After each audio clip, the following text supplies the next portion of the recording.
Boxing King Media in association with Boxro, Dominic Ingle. It's been a while, Dom. I've got to say, I've seen you post a lot of stuff up recently on your IG. Guys losing stupid amounts of weight. Yeah, obviously the boxing's quieting down a little bit, and I've got a lot of people onto me now for diets, helping a lot of people lose weight. It's a big industry. Fat loss always has been, and it's something that we've done over the years with fighters, to get them in shape. And you know what? What I've realised is that these what we call civilians, these normal people, can actually lose body fat quicker than fighters. It's whether fighters are trying to get around it and not do the hard work. But I've noticed it's actually easier getting weight off civilians than it is off fighters. So yeah, I'm doing quite well with that. I've got a good clientele base, and I'm getting some fantastic results. And you'll see a lot of updates on my Instagram. That's what I wanted to mention it, because I think I saw a picture you put up a couple of days ago. The guy looks like he looks like a different person. Yeah, it's for some people, all they need is a bit of guidance. They've got the discipline, but they just like the information and the guidance, and somebody, being accountable to somebody, which is me. And my phone's pinging on a daily basis, 3 or 4, 5, 6, 7 times a day, with these people wanting updates. Can I have this? Can I have that? And it's just keeping them on track. And that's what I found, that you can give somebody a diet, but if you give them a diet and tell them to walk away and stick to it, they've got no accountability. And I think where the success is that they have to be accountable to me, and that's how it works with fighters as well. I think that's why we've had a lot of success with boxing in the past, because we don't just train them in the gym and see them for 2 sessions a day. It's kind of a lifestyle thing anyway. Definitely. So if anybody wants to look like Dominic Ingle, hit him up on Instagram. So Dom, let's get straight into it. So there's been a lot happening in the boxing world since we last spoke. So I'll break it down into a few key points. So obviously we're going to talk about the Conor Benn situation, which is the hottest topic in boxing at the moment. So it was reported a few days ago, that Conor was called in by the British Boxing Board, but he gave up his boxing license. But Mike Coppinger reported that he didn't attend the meeting. So what's your thoughts on that? Should he have been at this meeting for his meeting? Apparently there's some sort of misconduct, which Eddie's clarified is not to do with the failed test, it's something else. Well, it just makes you wonder what the misconduct is, because as a fighter, that's got to be, having to go at an official or doing something what brings the game into, because misconduct, I've been up for misconduct, and that was for shouting at a referee or not behaving myself properly or being a bit too, contentious at times. So it'd be interesting to think what is breach, because apart from the failed drug test, I can't see what that is, and would only give your license up to kind of circumvent that and not be brought in front of the board and fined or whatever. So you would at least contest it, whatever it is. And so I don't see the point of that at all. What I would say is that if he hasn't got a British Board of Control licence, then he can't really be hauled in front of them for the drug test. Now, the board use UCAD, but UCAD didn't do the test. VADA did the test, and I'm not sure of the legalities whether UCAD can acquire the sample off VADA. So if he gives up his licence, then how can UCAD go to VADA and say, we've got a British fighter here who's under our jurisdiction, we'd like that sample so we can test it ourselves? It kind of rules it out, doesn't it? So, But, obviously looking as an outsider, and from, again, looking at the fans' reaction, there's been a big backlash towards that, because again, people don't know the full facts, so they're slowly trickling out now. Does that not make him look bad, the fact that he's just refused to turn up at a meeting and he's obviously given up his licence? Yeah, I mean, we've, look, go back to 2014, which is 8 years ago. Kid Gal had failed a drug test, and he kept his licence. We accepted the suspension. We had to go through the process. We had to go to, UCAD's meetings, and he got his ban. And that's because he wanted to carry on boxing. You've got to go through the process. And what I see now, 8 years later, we've always said Tyson Fury in the same situation, Dillian White, a lot of fighters in the Canelo. And what I've noticed as time's gone on, past 2021, is it's almost always just another failed drug test then. I can remember the backlash in 2014 was absolutely horrendous. If Conor Benn had have failed that 8 years ago, he'd have probably been on suicide watch, because it's not a good place to be for the fighter. And I know exactly what he's going through, being around a fighter who was in a similar position. But now what's happening is, you've heard the phrase muddying the waters. there's so many people muddying the waters and trying to throw misinformation out there, and and making the case for why it's an accident. Yeah, well, that's fine, but it just seems, because there's a lot of money involved, people are trying to make exceptions. I've read the Sun article, and it's just a load of nonsense. And the interview that Conor's done doesn't really make sense, because he kind of contradicts himself all the time. He should have probably had somebody advise him a little bit better, just kept his mouth shut, because he sounds really confused in what's going on. I can understand where he's at, but the top and bottom of the story is it's in his system, and he's got to kind of, go through the process of explaining why. Just chucking your licence in and more as saying, "Oh, we're not going to play by those rules anymore," is, well, we've all got to play by them rules, haven't we? I think he further to that, he's said that he won't never box with a British Boxing Board licence again, and he understands why his dad ripped up the licence all them years ago. Well, you've got to fight under some organisation, and that's what he signed up for all this time. And because it's gone wrong, in what way? I mean, he's saying that he's not actually got rid of his licence because of the failed drug test. It's some other misconduct thing. But, well, what is the misconduct thing? Why don't we know? Why isn't it being said? Why hasn't Eddie said it? Or what has he done to cause misconduct? It's not like he's hit somebody after the bell in the ring, or hit the referee, or assaulted an official. What I've been up for misconduct. And misconduct can be anything, and mine was shouting at referees and disagreeing with referees and officials, and not really conducting myself properly, as the board would expect. They can bring you up for any kind of reason, whatever there's actually a rule, it says misconduct, and then when you look at what the definition of that is anything that the board, it's like, well, we don't actually like the way you look, or you dress, or whatever. It's like, I've got fined a lot of money in the past for misconduct, and because I'm in boxing and I want to stay in boxing, I've had to pay those fines. I've probably paid about 5 or 6 grand in fines over the years, cornering from the ringside. My dad was, the worst culprit for it. So I can't see why you would do that. Because something's gone against you, I'm going to tear up my licence. Like, I've been up for loads of disciplinaries, but I'm still in boxing. I've still got my licence. Well, Eddie kind of suggested that in an interview yesterday, that it was some sort of misconduct where they were trying to fine him, and he felt the fine was ridiculous. So it seems like he's torn up his license, avoid paying this fine. Would that work? If you tear up your license, if you're not a license holder, you can't be fined? Well, you only pay the fine if you want to carry on in boxing. If you say, you could actually turn around and have his license and say, "I'm not paying the fine," and the board say, "Well, until you pay your fine, we're not going to let you box." You don't have to tear up your license. You can still be, your license fee as a boxer is a couple £100.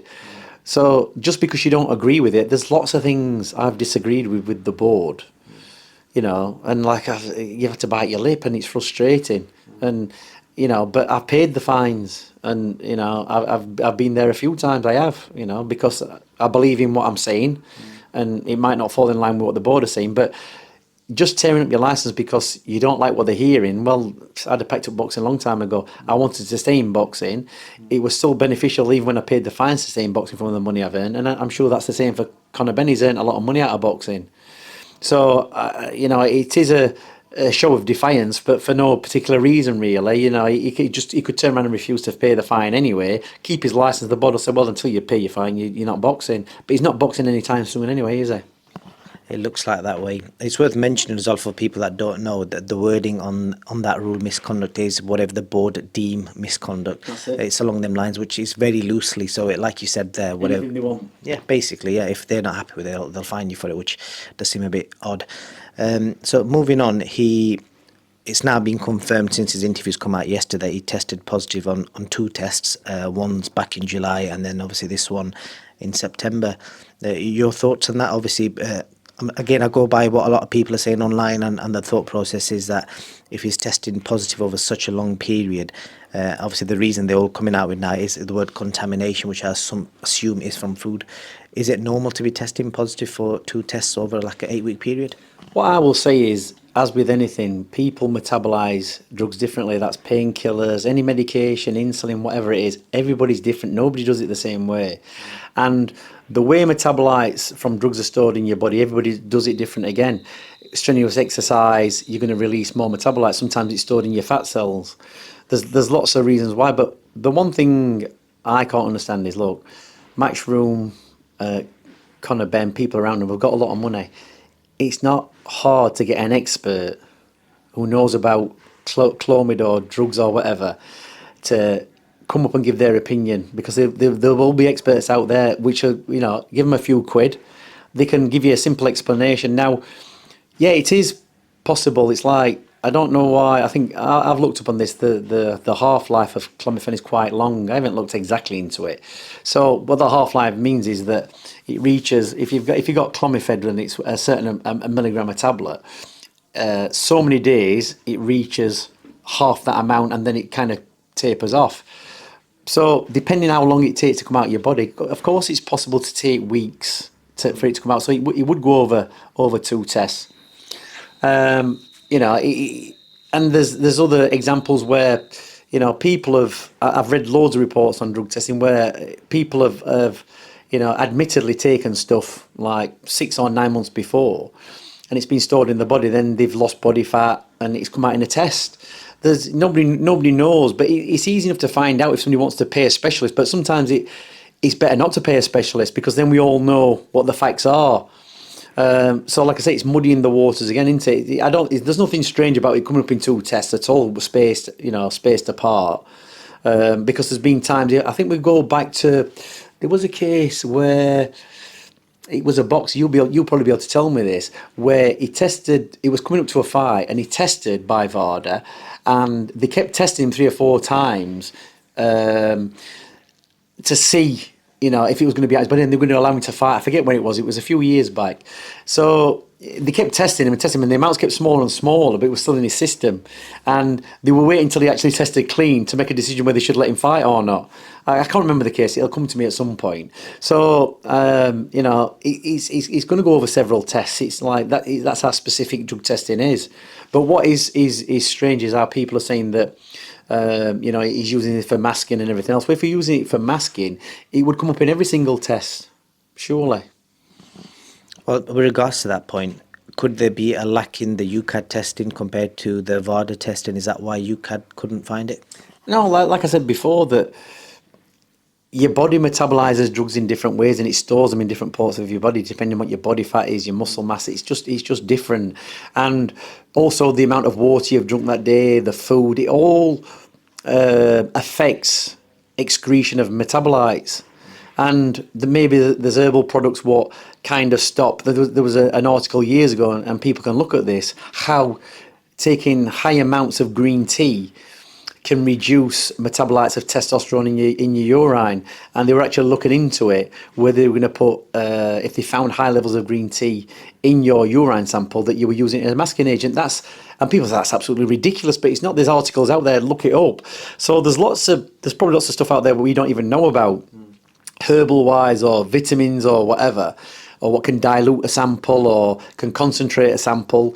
And, you know, don't forget, you've got to have a certain specific gravity of urine to have a valid test. That means it can't be too watered down, because when it's too watered down, they can't trace the particles. So let's say that, you know, he will have to hit a specific gravity of his urine, and that's then even questionable whether there's going to be enough metabolites in that. You know, he's going to be hydrated enough to even register metabolites. Maybe he was a bit dehydrated the day when he did the positive samples, because there will be more concentration of metabolites. There's lots of factors. And when I read online how people are talking about, and they're not experts, there's no experts online saying this. We haven't even heard an expert come out. You could have got experts, but that will only be when he goes and faces a disciplinary, if he does. They get them from the university, from King's College. They've got experts in all this. And it's easy enough for somebody to pay for one to come out and say, well, this is probably what's happened.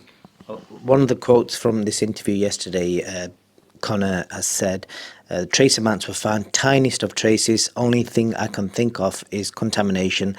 And he further goes on to say, why would I sign up to VADA and then take this? If you Google this substance, it stays in your system for months. Do I look like an idiot? What do you make of that statement? You know, it follows the same process that it'd be like somebody going into court for murder and saying, you know, don't look like a killer. Well, most of them don't, do they? So you can't just go on what people's perception of you are. I understand his frustration. We don't know what Conor Benn's like because we only see him as a boxer. And somebody standing up there and saying, I would never do this and I would never do that. So it's a bit like sometimes when I see people say I'm a very religious person and I believe in God and I never go down that route. Well, I don't think religion's got to do anything to do with, being a drug cheat or whatever people want to call him. It's like, it doesn't matter. How you can view it is that you've got a banned substance in your system, even if it's a trace amount. Well, they'll turn around and say, well, what that is that you took it a while ago, and the reason there's trace amount is because it's been coming out your body gradually for a period of months. So obviously there's only going to be small amounts. That's the whole idea, isn't it? Get it out of your system before you can be tested for it. So there's a lot of stuff what he's saying that he's probably not thought too much about, or he can't get his head round. But it won't cut the mustard with the dope, and they just say, well, this is there. The reason it's there is because it's been in your body at some point, and it doesn't matter how it's got there. This is what people don't understand. How UCAD work is they're not interested in how it got there. They're interested that it's there, and it's for your explanation of how it got there. And if you can't explain it, well, that's it. You're getting a ban, and that's it's liability. Your liability for it. You're liable for it. Then it doesn't matter. You can even if you give an explanation of how, there will be still some kind of ruling on it, one way or another. It's there, and that's the top and bottom of it. Well, he further goes on to say that he's got the best scientists on this and spending a lot of money to prove my innocence. I don't want to run away from it, and that my innocence matters to me. And obviously, based around that subject of having best scientists, again, reading what people are saying online and replying to all these Twitter comments, most people are suggesting that this defence team will go into basically put doubt into the story, so he can't be found guilty. Or because the way it's like a murder trial, like you use the example there, if you put doubt into the story, it's if you can't, if there's doubt, you can't 100% say the person's guilty. Maybe that's how it works in law, but having been through the process with UCAD, I don't think it'll go to UCAD, but how it works is that they will say, all right, fair enough then. If it's contamination, you think it's supplements, then bring us a supplement that you've ingested, we'll test it. In fact, they don't even say that. They say, you've got to test it. And that's very difficult to do because there's very few people who will do that, and it's very expensive. If you turn around and say, I've been contaminated by food, they'll say, well, bring us the food. And you say, well, I can't do that because I've eaten it. And they say, well, bring us your stool sample then. Well, I can't, it's flushed down the toilet. You've got to provide them with some evidence. So for everything that you say, and then you say to them, well, how would you expect me to bring the food, what I expected, I don't know when I was contaminated. Well, they would say is, right, well, what you should do every meal is take a sample, put it in a plastic bag, freeze it, right? Every meal that you have, the only way to get around this is sample it, is to freeze every meal. Then if you're going to use the contamination route, you've got samples of your food, then we'll test all that food. But who's going to do that? Nobody's going to do it. The only time you think about that is when you fail a test. Because it is a fact, things do get contaminated, supplements do get contaminated. You can never ever rule that out. People say that's impossible. It's not impossible. There's been lots and lots of cases of food, there's been lots of cases of supplements, lots and lots. It's not an excuse. It's rare that it happens, but it does happen, that's the thing. But you've got to be able to provide the evidence that you've ingested something what's been contaminated, and if you can't, it's your sole responsibility. You have to, well, you didn't take enough responsibility. And you can even say, well, what do you expect me to do then? Not eat? Well, if you're going to eat, you've got to take every precaution. So you can't really, who's going to go and have all the chicken analysed and all the potatoes analysed? It costs you a fortune. You can't do that. With supplements, there is an organisation now who tests your supplements and it's 100% clean. Maybe there's food you can buy out there, what's 100% drug-free. But it might be the twice the cost of everything else because people are concerned about pesticides and GM crops and everything else. But there's been years ago, there was a thing with, horse meat getting into beef. Years ago in Tesco, the mince meat was horse meat. I mean, it can happen. People will make money by putting cheaper things in and contaminating things, and nobody knows about it until somebody's actually found out. So there's lots of contamination goes on, But if he, Just on that, because we're talking about that meat, the suggestion on this article again, I don't think Connor said this direct, but the suggestion on this article is eggs. And apparently, if you look into it, some chickens in some countries are injected or given this clomid, which helps them produce more eggs. So, and then I read something further on saying you'd have to be eating 30 eggs a day, which is about 200 plus eggs a week. Could eating 200 eggs a week, that in itself sounds crazy, but is that normal? bodybuilders will eat maybe 10, 15 eggs a day. I've been in a position where I've had 10, 15 eggs a day, egg whites and whatever. But even if that was the case, then we'd have a spate of athletes, because athletes all over the world, thousands of athletes are getting tested every day. Thousands they are all over the world, and you would see more failed tests if that was the case. You would see it, but like I've said, who knows? It might be that might be a situation where they're doing that with chickens and with animals. There is a fact in South American countries at one time they did use stuff like clenbuterol to create more lean mass on animals, not on humans. And there was a lot of contamination back in the 80s and 90s. I can remember reading loads of things in newspapers about it. So things have tightened up. But I'm not sure about the chicken thing. But you would expect, if that's the case, well, why aren't more people having clomiphene or clomid in the samples getting tested? Because athletes eat eggs all the time. Well, on that point, we're looking into the research of this particular drug. So 3 athletes I've came across. I've got Kevin Larana, was a cruiserweight, moved up to heavyweight. He's fighting Daniel Dubois on the Fury Chisora undercard, and he tested positive for the drug. But after his investigation, he said he took his wife's fertility pill, and that his ban was overturned. However, Brock Lesnar in UFC and John Jones in UFC both received a 1-year ban, which suggests obviously that they used it as a performance-enhancing drugs. I can understand the guy saying he took his wife's fertility drug, and he could even do it by accident.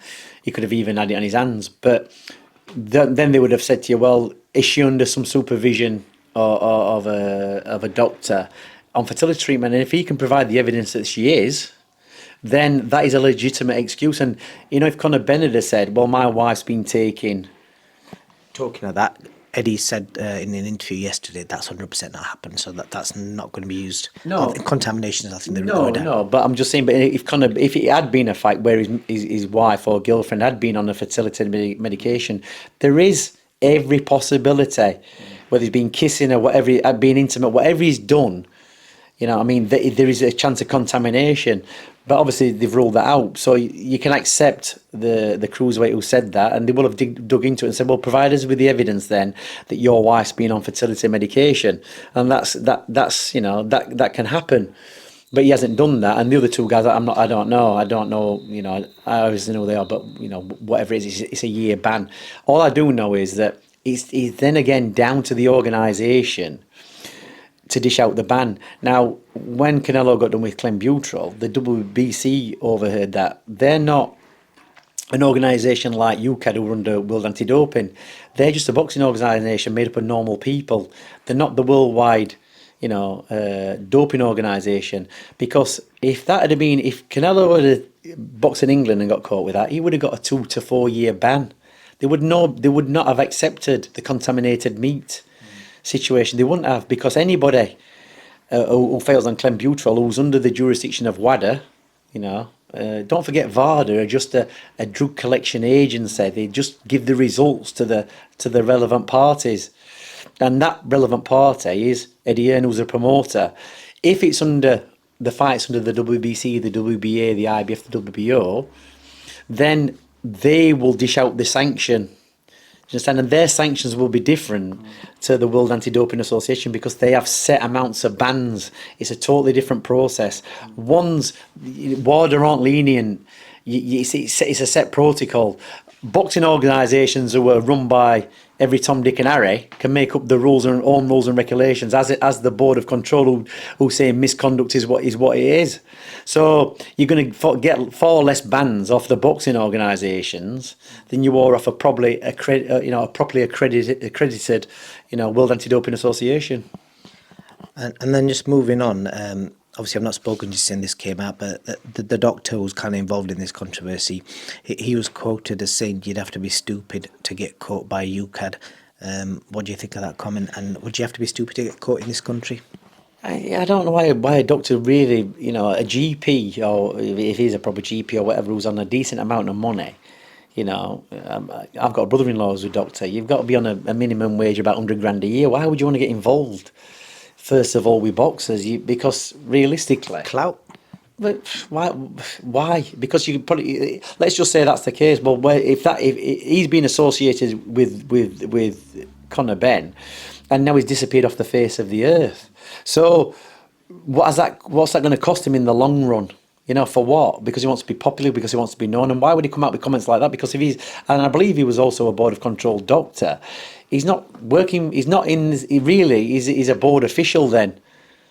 And he's got to be looking out for the better interests of the fighters, and in my opinion, they shouldn't even be working with fighters on a personal level. They should be doing it in a professional manner as a board doctor.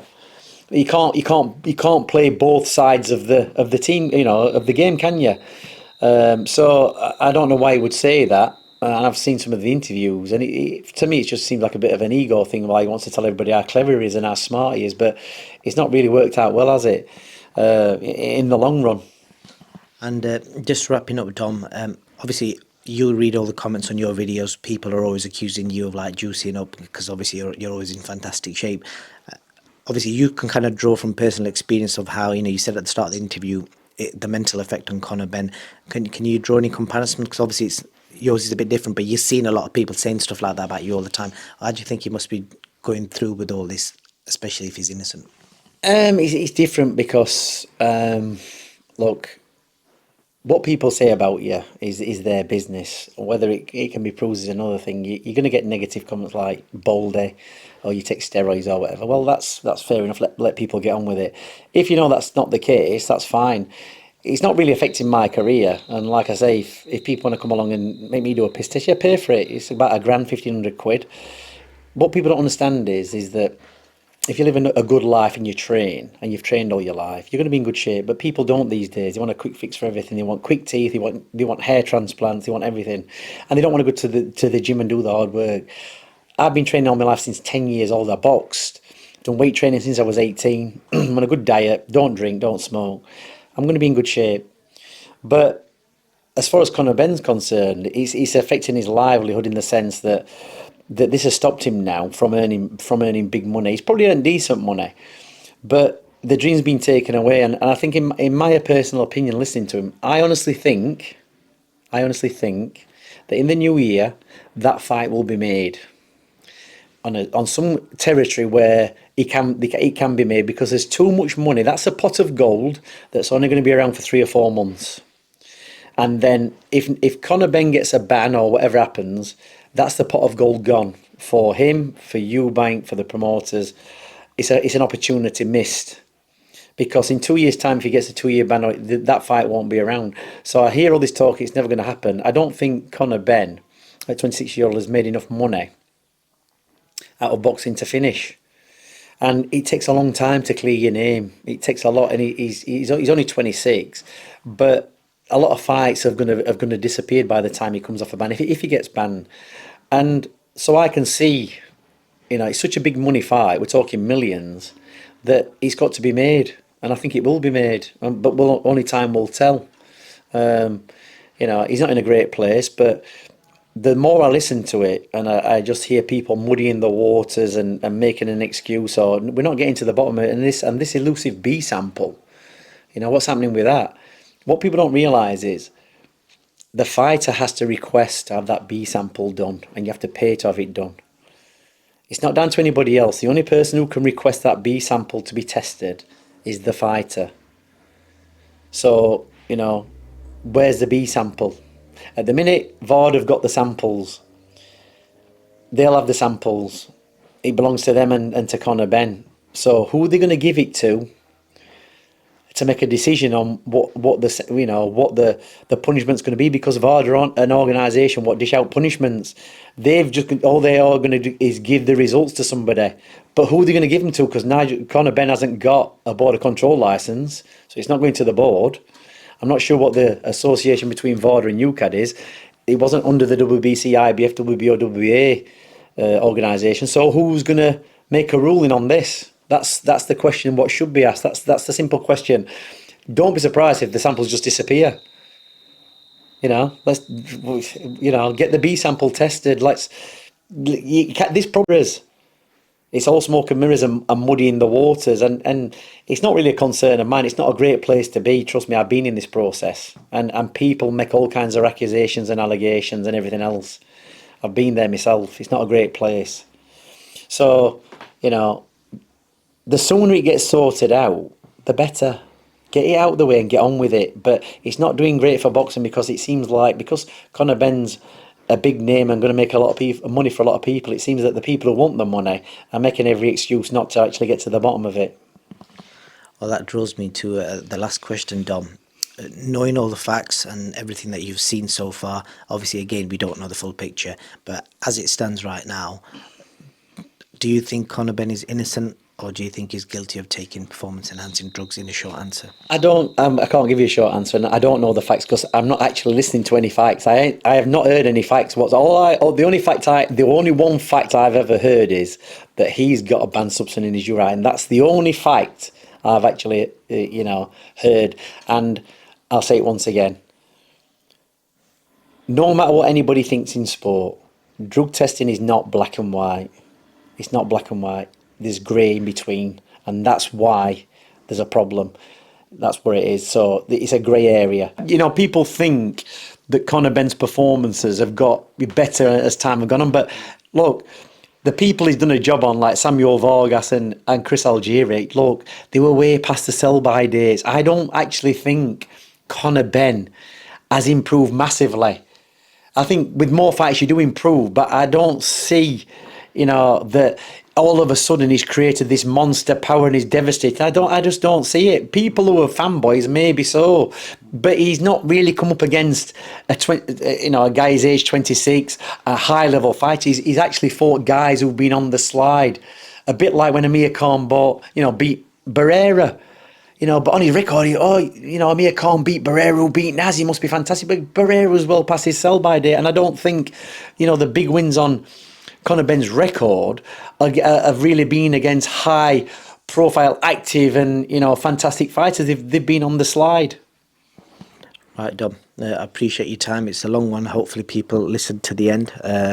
As always, appreciate your time, and anything else you want to add before I let you go? No, like I say, let's get this sorted out and get the boxing back to where it needs to be. It's losing credibility fast, boxing, unfortunately, which is sad to see when you've been in boxing as long as I have.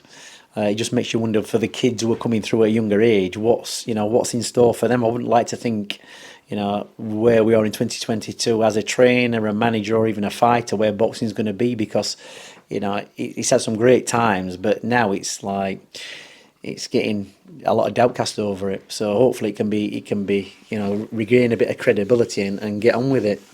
We hope so. Thank you.